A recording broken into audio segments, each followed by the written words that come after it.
Hello everyone, welcome to Neso Academy.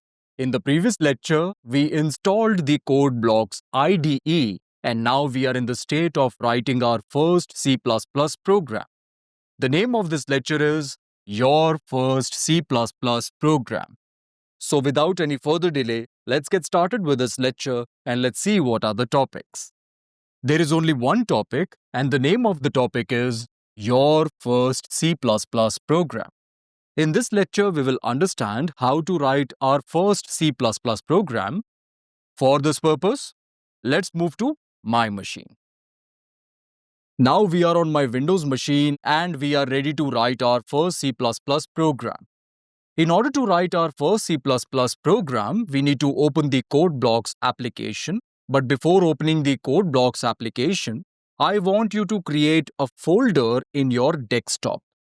For this, you need to right-click and then you need to go to New and then click on this folder. New folder will be created. Just rename this folder to CPP Programs and press Enter. In this way, the folder will be renamed and now we have this new folder CPP Programs. In this folder, we will keep all our C++ program files. Now let's open the code blocks application by searching for it here. Code blocks. Let's press Enter. Now the code blocks application will open. It will take some time to open. Now the code blocks application is opened and we are ready to write our first C++ program. In order to write our first C++ program, we need to create a new project here. But before creating the new project, I want you to navigate to Settings and then I want you to click on Compiler. This will open this dialog box. I want you to select this compiler flags and here I want you to select have G++ follow the C++ 17 ISO C++ language standard. We want our compiler to follow C++ 17 standard or version. As I have mentioned this already in this course, we will follow C++ 17 standard. That's why we need to select this. I want you to check this if this is not already checked. And then I want you to press on this OK button. In this way, we have configured our compiler. This is as simple as that. Now we are ready to create a new project.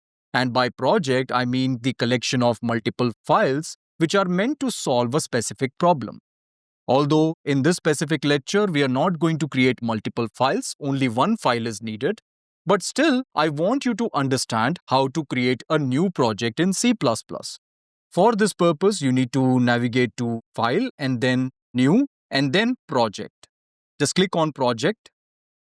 After this, I want you to select Console Application. You will get to know about Console Application in a moment. Just press on this button Go.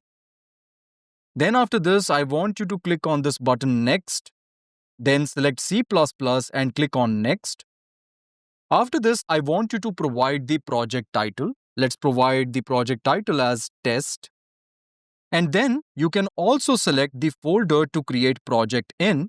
I have already selected the folder CPP Programs, which is available in the desktop.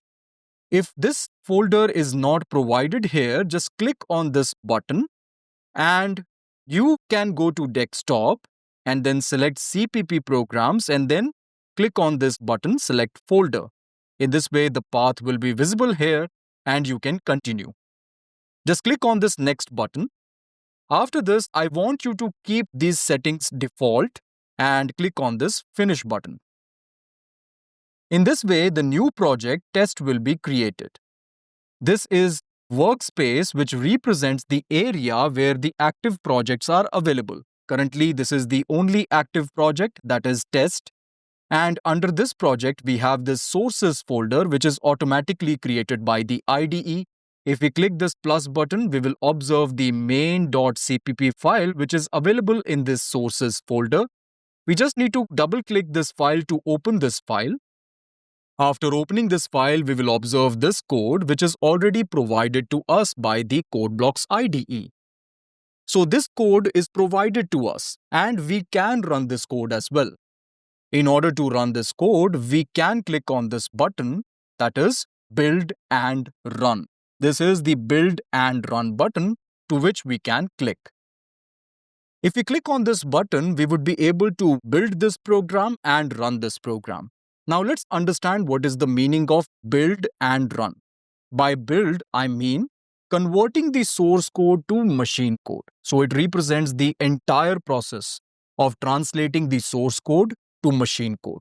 I told you already that it is important to translate the source code to machine code so that machine can understand what code we have written.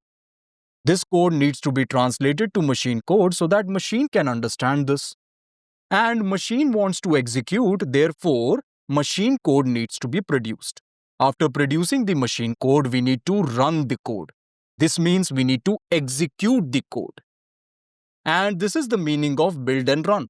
By build, I mean the process of translating source code to machine code, and run means executing the machine code so as to produce the output. Let's click on this button. After clicking this button, we can observe this window and we can see this output, Hello World, displayed on the screen. Apart from this, we have this line as well, process returned 0. We will get to know about this line in a moment. For now, just leave it as it is. Let's move to this part, execution time 0.087 seconds. This represents the execution time, that is the time our program took for execution. And then we have press any key to continue. We can press any key on the keyboard to continue. That is, we can close the window. Before closing this window, I would like to talk about this window as well. I would like to let you know what this window means. This is the console window. Remember, we created the console application. Console application is the application which produces output in the console window. So this is the console window. I hope it is clear to you. Now we can press any key. Let's say we press enter. After pressing enter, the console window will close. I hope the process is clear to you how to execute a program. Now we have this program, but this program is already provided to us. I have told you in this lecture that we will write our own C++ program. We will not write the C++ program from scratch, but at least we can modify this program to make it ours. So let's modify this program a bit. First, we will remove this line using namespace std from here. Now here we will add std : just before cout. Before cout, we need to add this prefix std : And here also we need to repeat this process. We need to add std : just before end L as well. Now we are saying that cout and end L are available in namespace std. We have not added the line using namespace std here. This is the reason we need to provide this prefix before cout and end L. I hope the idea is clear to you. And here we need to change this text as well. In place of world, I want you to write from Neso. So this is hello from Neso. Now we have this text. Let's save this file and let's execute this file once again by clicking on this build and run button. Now we are getting this output, hello from Neso. And here also you can observe process returned 0 and execution time this time is 0.212 seconds. Let's press a key to continue. Let's press enter. Console window is closed and we have this program. This program is working correctly. This is what we have verified. Now let's understand this program line by line. First we have this line #include IOStream. This line is meant to be processed by the software program called preprocessor. We have the software program called compiler, which we already know about. Compiler is the software program which translates the source code to machine code. But before compiler acts on the program, preprocessor comes into picture. Preprocessor processes the code which is followed by hash. And preprocessor processes before the compilation begins. This is the meaning of preprocessor. Pre refers to prior and processor is someone who does processing. So preprocessor is the processor which processes the code prior to the compilation. I hope the idea is clear. And the code which it processes must be followed by hash. Here we have this line of code, hash include IO stream. This line of code will be evaluated by the preprocessor, not by the compiler. Just remember this. Now, what is the meaning of this line? We are commanding the preprocessor to include IO stream header file. This is the header file which we want to include in this program by the preprocessor. Now, what is the meaning of this header file? This header file IO stream stands for input-output stream. It contains input-output objects which we can use for the purpose of input-output operations in this program. Here we want to display something on the screen. That is why this header file is needed in this program. For this purpose, we are using this object cout, and this object is available in this header file. That is why this header file needs to be included. And this must be included by the preprocessor. I hope the idea is clear to you. The meaning of header file will be clear to you. We will go into the depths of header file, but for now just understand that header file is just a normal file which contains some objects which we can use in our program. Here we are using this cout object which is available in this header file IO stream. This header file needs to be included before using this cout object. So I hope the purpose of this line is clear to you. And this line will be evaluated by preprocessor. This is also clear to you. Now let's move to line number 3. Here we have int main. This is the main function. Before understanding the main function, first we need to understand the meaning of a function. A function is a piece of code which can perform some task. A function takes some inputs, processes those inputs, and produces some output. So this is what a function is. Main is a function, and this is the name of the function. The return type of this function is int. Now, what is the meaning of return type? I told you already that a function returns some value as the output. It produces some output. Producing the output means returning the output. This function will return an integer output because int is mentioned here. This represents the type of output being returned by the function. Int means integer. So this function will return an integer as the output. I hope the idea is clear to you. Apart from this, I also told you that function receives some input, but it is not mandatory. Within parentheses, we can provide the inputs to the function.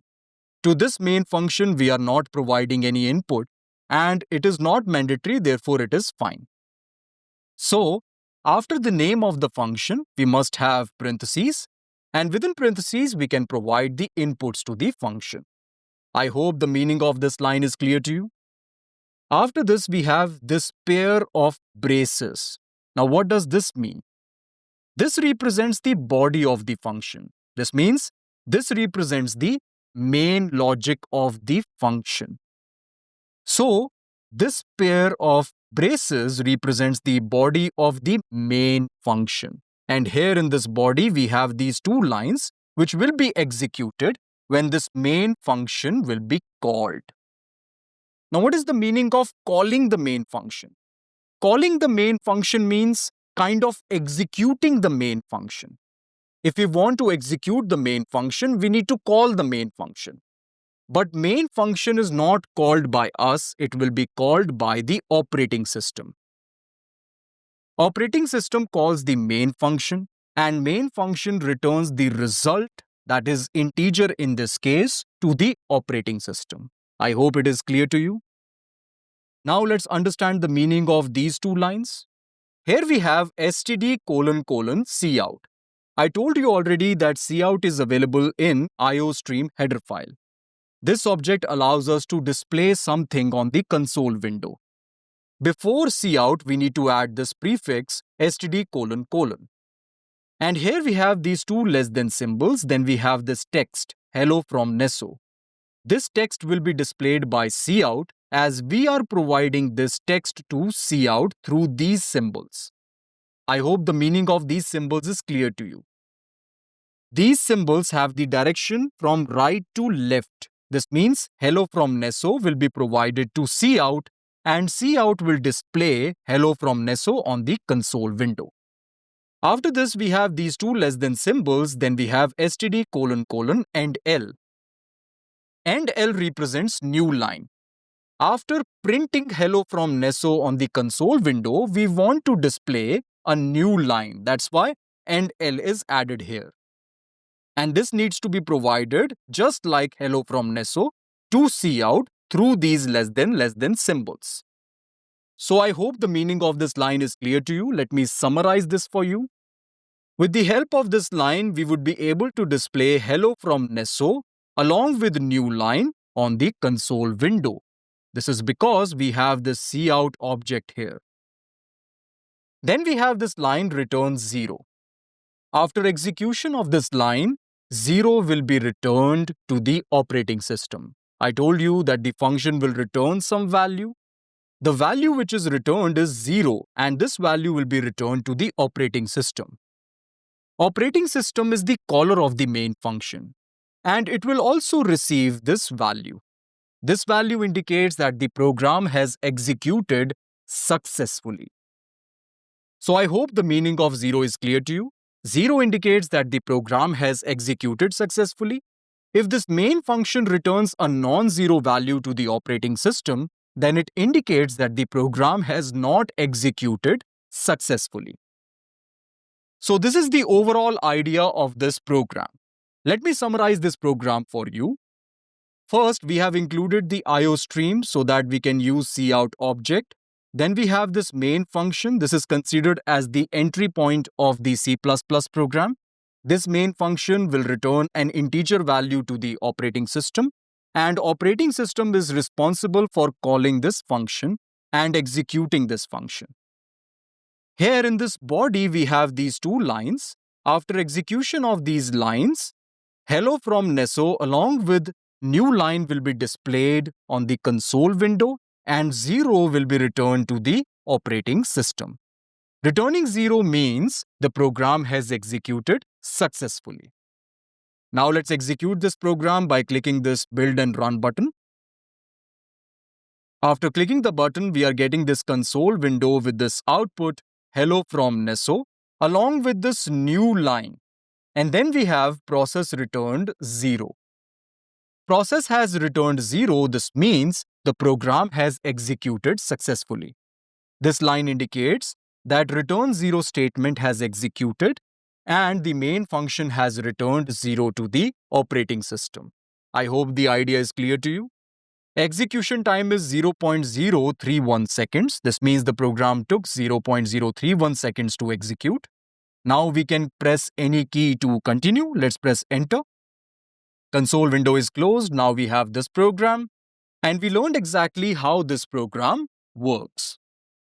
So with this, we have understood this program.